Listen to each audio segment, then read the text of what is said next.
Hello friends, welcome to Ipsita's lifestyle. আশা করছি সকলে খুব ভালো আছেন।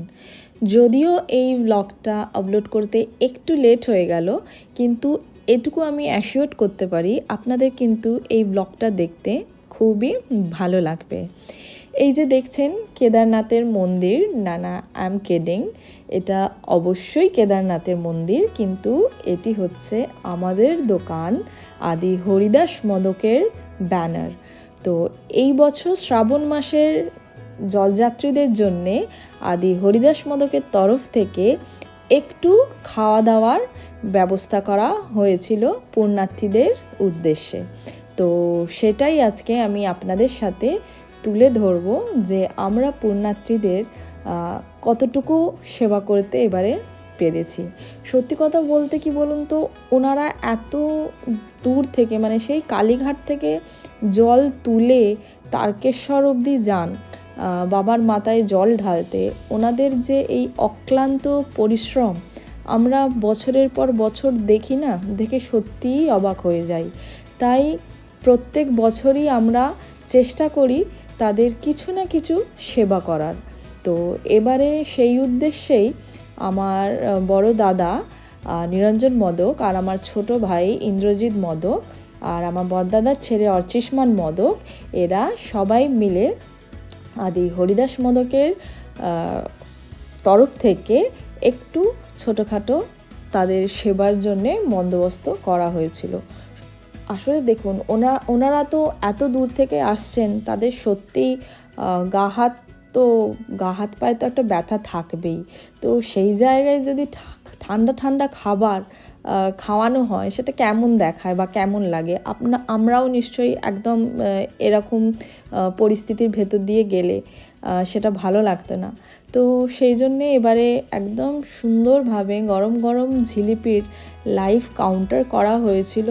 তার সাথে ছিল গরম চা আর কেসারি বাদাম দুধ, গরম দুধ। কারণ সত্যি মানে কারুর যদি গা হাতে ব্যথা হোক বা আমাদের যদি কখনো জ্বরও হয়, গরম দুধ বা চা খেলে সেটা অনেকটাই আমরা রিলিফ ফিল করি। তো যত রাত হচ্ছে এখানে দেখতেই পাচ্ছেন আস্তে আস্তে কিন্তু মানুষের ঢল বাড়তেই থাকছে। আর যত রাত যাবে না, তত নানা রকমের এই ধরনের মূর্তি কিন্তু আসতে থাকবে বাবার উদ্দেশ্যে। এগুলো যে শুধু মূর্তি দেখছেন তা নয়, এগুলোতে কিন্তু বাবার জন্যে যে জল নিয়ে যাওয়া হচ্ছে না, এখানেই কিন্তু মূর্তির ভেতরেই লুকানো আছে সেই ঘোড়া। আর এরকম বিভিন্ন ধরনের মূর্তি সারা রাত কিন্তু এই জিটি রোডের ওপর দিয়ে চলতে থাকে। আপনারা যারা আমার পুরনো ভিউয়ার্স রয়েছেন, তারা আমার আগের বছরের ব্লগটি দেখবেন, তাহলে দেখতে পারবেন আরও কত বিভিন্ন ধরনের নানান কনসেপ্টের মূর্তি তারা কিন্তু বাবার উদ্দেশ্যে তৈরি করেন এবং বাঁকে করে জল নিয়ে যান। আর এগুলো দেখতে সত্যি প্রচণ্ড ভালো লাগে। তাই সারা রাত ধরে আমার ফ্যামিলির সবাই, আমার দাদা, বৌদি, ভাইয়ের বউ, আমার মেয়ে, দিদির ছেলে, আমাদের ফ্যামিলির যত লোকজন ছিল, তারা যতটা সম্ভব তাদের সেবা করার কিন্তু আপ্রাণ চেষ্টা করেছে। শুধু তাই নয়, পাড়ার লোকজনও কিন্তু প্রচণ্ড উৎসাহের সাথে আমাদের পাশে ছিলেন।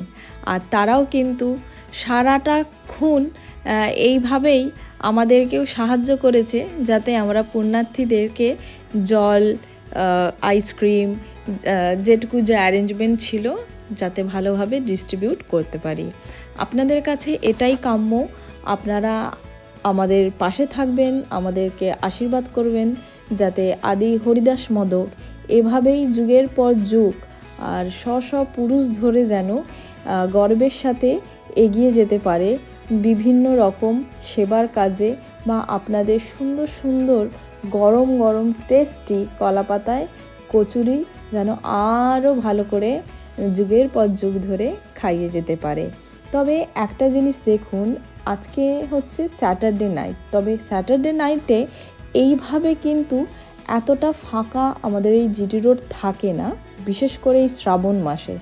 তবে এবছর এত বৃষ্টি পড়েছে, তো সেই কারণে না মানে এই যে সোমবারের যে স্পেসিফিক্যালি যে ভিড়টা হয়, আর সেই ভিড়টা যেটা জিটি রোড দিয়ে স্যাটারডে সানডে যায়, সেটা কিন্তু ডিস্ট্রিবিউট হয়ে গেছে এই বছর। বিশেষ করে প্রত্যেকটা দিন কিন্তু লোক গেছে, পুণ্যার্থীরা গেছে বাবার কাছে জল ঢালার জন্য। আর এত সুন্দর সুন্দর মন কাড়া মূর্তি আমি আপনাদের মানে কত যে দেখাবো সেটা আমি ভেবেই উঠতে পারছি না। এবার দেখুন, রোজ রোজ তো ভিডিও করা সম্ভব নয়, তাই ওই দিন রাত্রে আমি পার্টিকুলারলি যে কটা সুন্দর সুন্দর মূর্তি দেখেছি, সুন্দর সুন্দর কনসেপ্টের মূর্তি দেখেছি, সেগুলো চেষ্টা করেছি আপনাদের সামনে তুলে ধরার। আজকের ব্লগটি যদি আপনাদের ভালো লেগে থাকে তাহলে অতি অবশ্যই একটা লাইক, শেয়ার অ্যান্ড কমেন্ট করে দেবেন। আর আপনাদের কাছে এটুকুই কাম্য, যেভাবে এত বছর ধরে আদি হরিদাস মদকের পাশে রয়েছেন, আগামী দিনেও এভাবেই আদি হরিদাস মদককে আপনারা ভালোবাসা দিয়ে যাবেন, আর আমরাও মন ভরে আপনাদের সুন্দর টেস্টি লুচি কচুরি খাইয়ে যাব। ধন্যবাদ।